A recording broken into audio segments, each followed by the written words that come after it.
Assalamualaikum warahmatullahi wabarakatuh. Pada hari ini saya akan menjelaskan tentang kasus satu pembahasan ya. Jadi kita ketemu dengan PT Teksindo Raya Indonesia.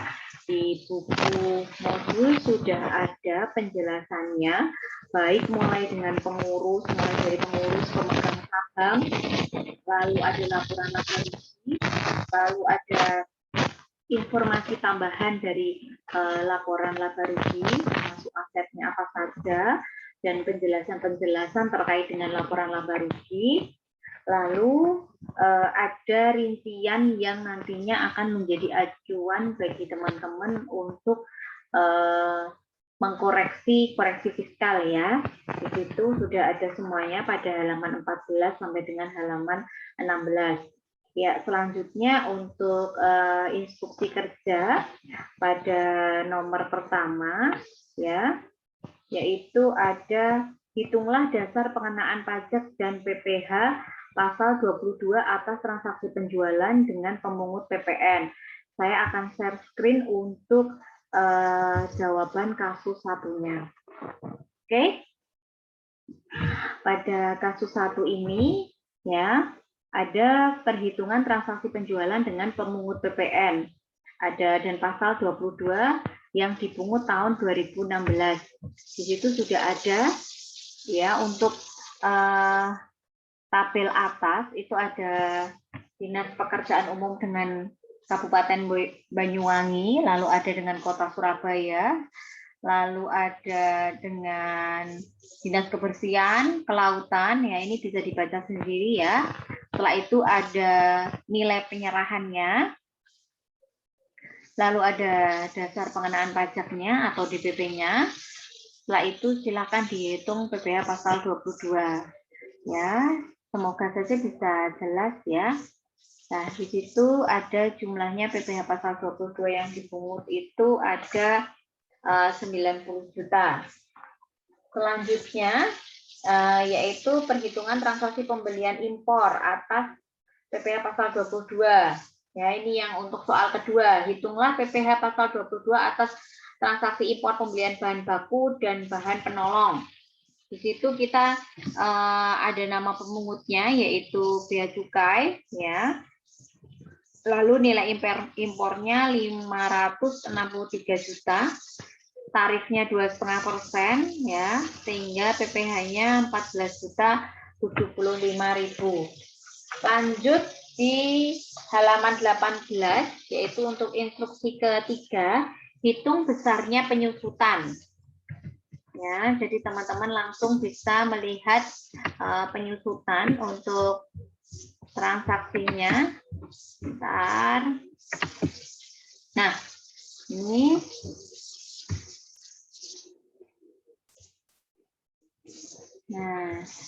teman-teman bisa dilihat, mungkin agak kecil-kecil ya. Tapi kemarin waktu di langkah-langkahnya sudah saya kasih beberapa jawabannya untuk membantu teman-teman dalam pengerjaan ya. Jadi silakan itu nanti bisa dicek kembali untuk yang akumulasinya. Untuk toko total bangunan permanennya untuk nilai buku per 31 Desember 2015 sebesar 27.085.000. Untuk beban fiskal tahun 2016-nya 2.080.000. Untuk nilai buku per 31 Desember 2016 sebesar 25.005.000. Selanjutnya di sini untuk total kelompok 1 ya, ada kelompok 1 itu ada furniture, komputer dan handphone. Nah, di sini yang kadang teman-teman salah itu di bagian handphone ya. Kenapa saya tulis untuk dalam keterangan itu 50%? Itu adalah untuk handphone dan sedan yang digunakan oleh direktur itu secara fiskal hanya boleh diakui 50% ya. Sehingga yang harusnya itu per tahunnya itu 2.400.000 menjadi 1.200.000 gitu. Untuk yang total kelompok 1 itu akumulasi penyusutan Desember 31 tahun 2015 ya, 1.149.950.000. Untuk nilai buku per 31 Desember 2015 444.850.000. Beban fiskal tahun 2016 398.700.000. Untuk nilai buku per 31 Desember 2016 46.150.000. Lanjut untuk yang kelompok 2 ya. Ini bisa dibaca sendiri.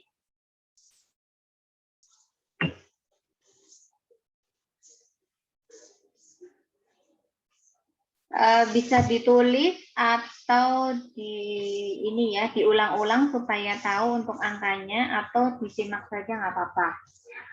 Saya langsung ke totalnya. Untuk total bawah, akumulasi penyusutan per 31 Desember 2015 ya, ada 102.455.575.000.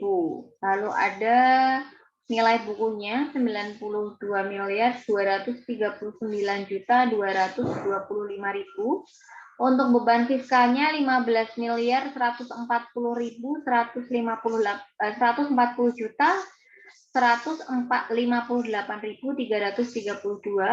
Lalu untuk nilai bukunya 80.599.066.667. Soal berikutnya ya, hitung beban bunga pinjaman yang diperkenankan fiskal sebagai biaya apabila wajib pajak mempunyai deposito. Sudah saya share ini, silahkan dipahami.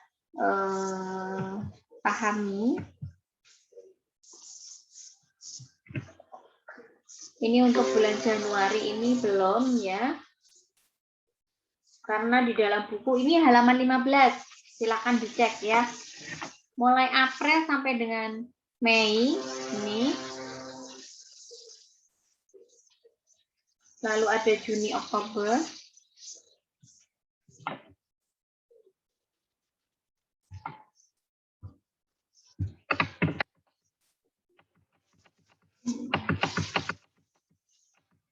Ini yang bawah ini.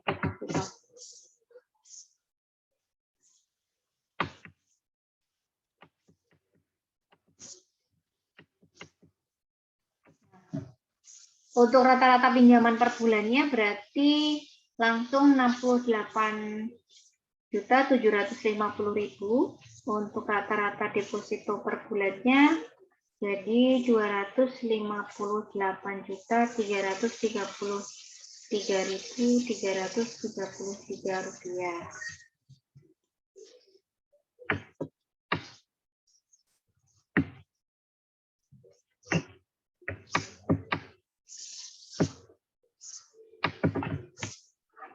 Selanjutnya,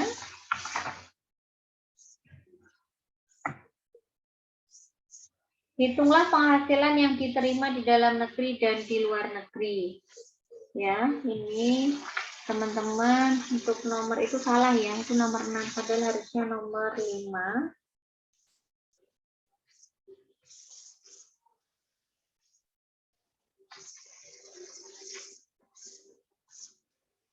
Dari halaman 12 ini, untuk bank sendiri, PT Kilaman Jaya, lalu ada PT Sindo sama PT Mekarsari.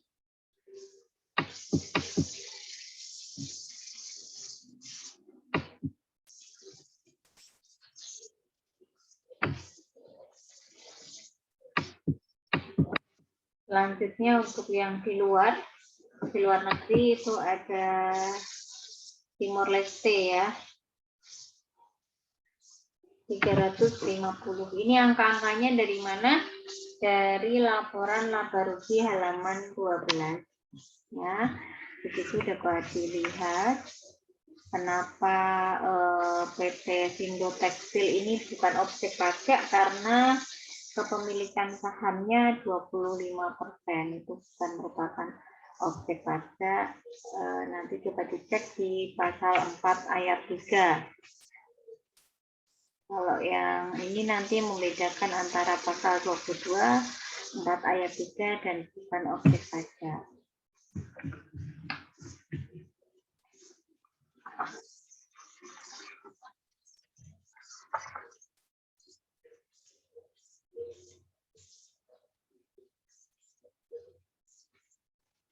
Untuk yang nomor 6, hitunglah penghasilan neto fiskal pada kertas kerja laporan rekonsiliasi fiskal yang telah disediakan.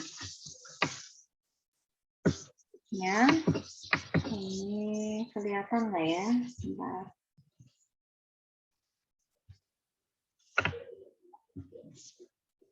Nah,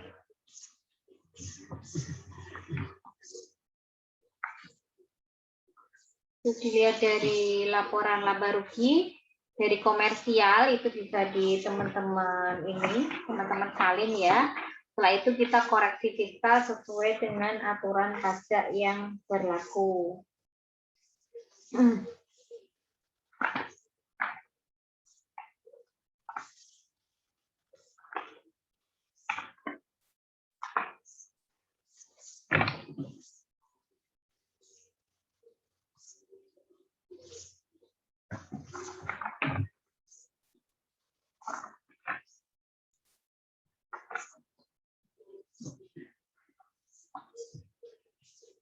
Ini kenapa dikoreksi satu persatu, itu bisa dilihat di halaman 13 ya.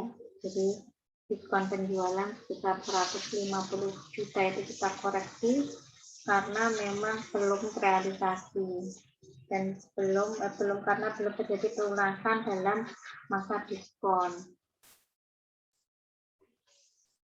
Selanjutnya untuk retur itu yang benar-benar terrealisasi itu hanya 50 juta, sehingga kita harus mengkoreksi sebesar 50 juta.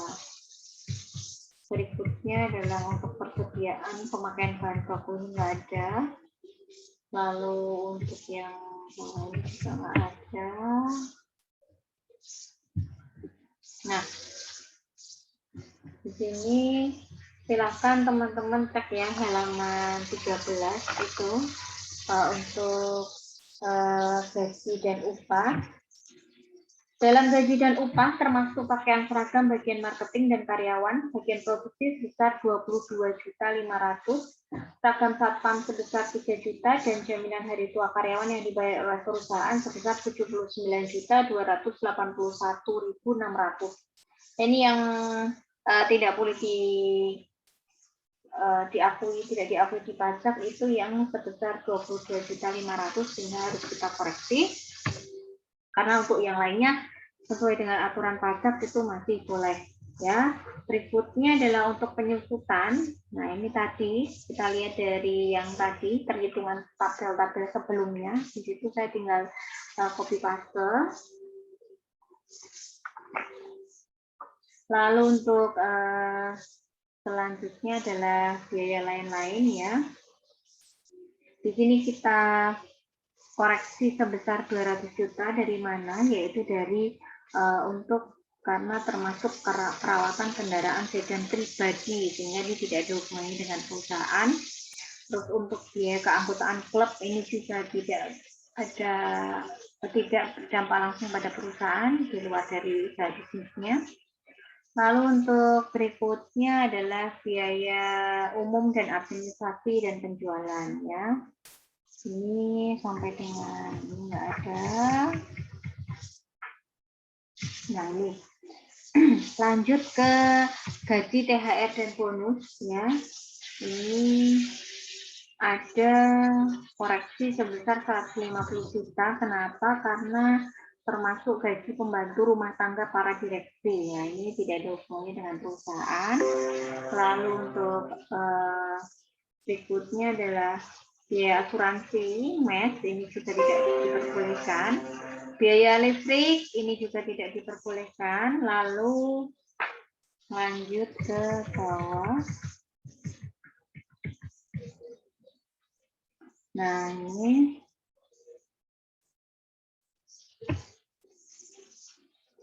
cadangan piutang tak tertagih ya. Di situ kita koreksi sebesar 1.400.000.000 karena memang secara pajak itu tidak diperbolehkan adanya cadangan piutang, kecuali memang piutang tersebut sudah bisa dibuktikan bahwasannya memang tidak tertagih ya.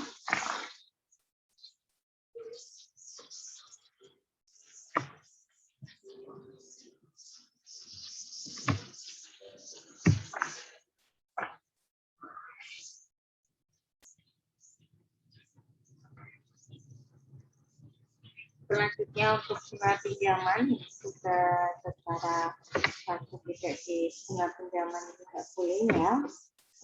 Lalu ada reparasi, ini dikoreksi ya untuk biaya reparasi karena memang ternyata biaya reparasi itu termasuk kendaraan sedan yang digunakan oleh manajer pemasaran, sehingga harus kita koreksi sebesar 50%. Oke, lanjut. Nah, mana lagi yang ini penyusutan itu masih tabel yang tadi ya. Lalu untuk biaya promosi, ini kita koreksi sebesar 30 juta ya. Karena di situ ada untuk Pemda Kota Bandar Lampung dan untuk pemerintah Provinsi Lampung ya, Festival Krakatau. Nah, ini sesuai dengan PMK 3 tahun 2010 itu biaya promosi itu untuk yang kegiatannya ini tidak boleh karena tidak berhubungan langsung dengan bisnis ya. Selanjutnya lanjut untuk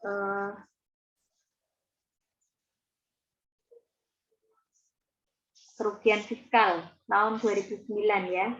Ini yang bisa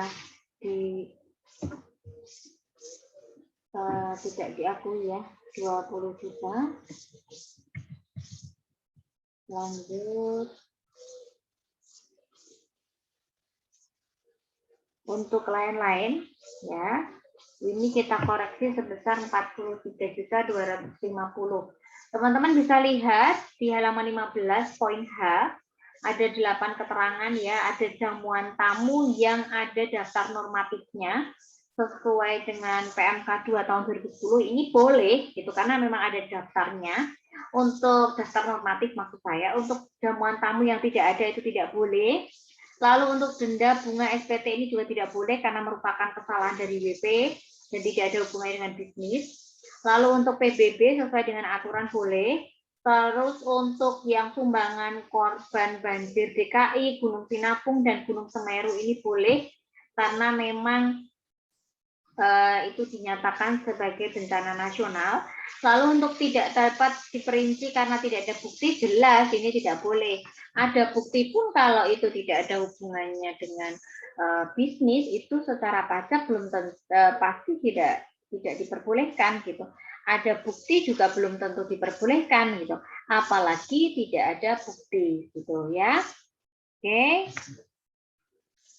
Lalu di sini penghasilan dari luar usaha tadi sudah kita kerjakan di tabel yang awal tadi ya.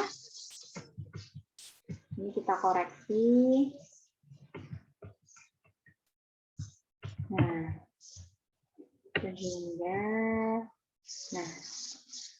di sini muncul labanya sebanyak 160.766.696.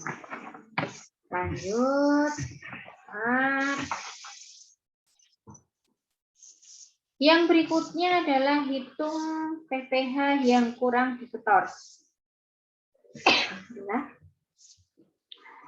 Oke, nah ini teman-teman bisa dilihat ya.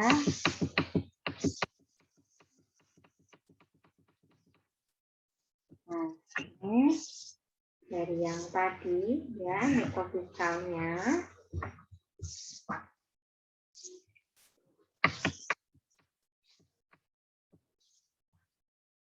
Lalu ada PPh yang terutang 25%. Ini sesuai dengan tarif pada tahun tersebut. Kredit pajak ya. Ini yang tadi juga sudah kita hitung. Tinggal dikali saja. Saya akan turunkan pelan-pelan supaya teman-teman bisa membacanya.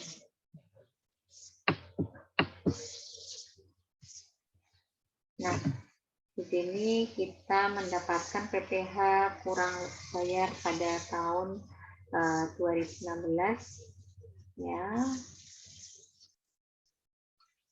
Di sini kurang 1.874.620.471. Bisa dilihat angka-angkanya dulu.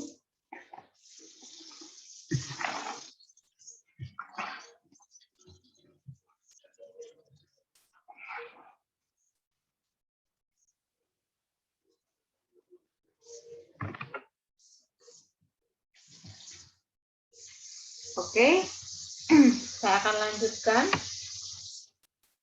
Hitung angsurannya ya. Ini soal ke-8 ya. Hitunglah angsuran PPh pasal 25 tahun 2017 ya. Cara perhitungannya.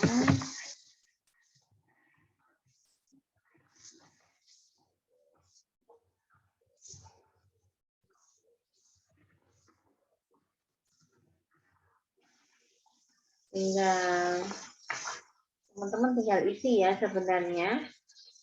Jadi tinggal isi angkanya, karena di buku sudah ada tabel-tabelnya.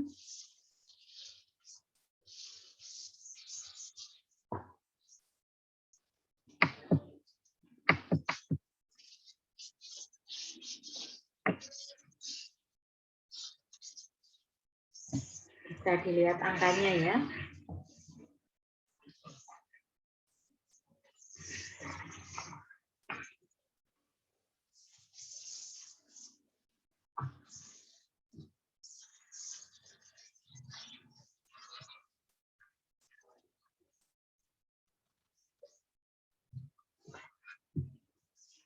Atau juga bisa difoto.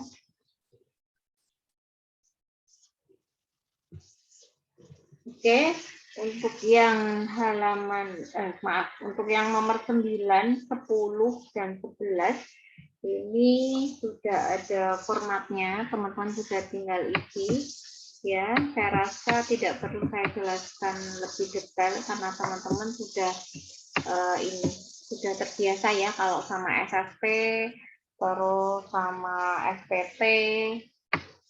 Karena sebelum mata kuliah sebelumnya juga sudah diajari ya, ini tinggal disalin dari perhitungannya yang tabel-tabel tadi. Ini untuk yang tahunan SPT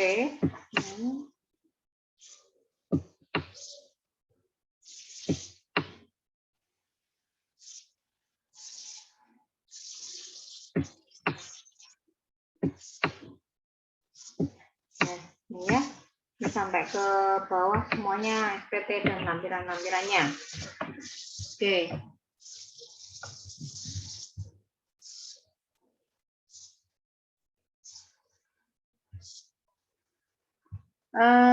Teman-teman, untuk yang kasus 1 ini sudah sudah selesai. Saya rasa sudah cukup paham. Kalau memang ada yang belum paham, bisa nanti kita di grup ya.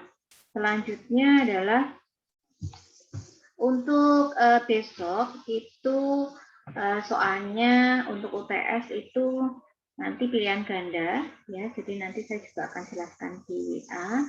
Ini silahkan dipahami dulu. Semoga video ini bisa membantu teman-teman dalam memahami materi pada kasus 1. Oke, terima kasih atas waktunya. Mohon maaf atas segala keterbatasan. Saya tutup. Wassalamualaikum warahmatullahi wabarakatuh.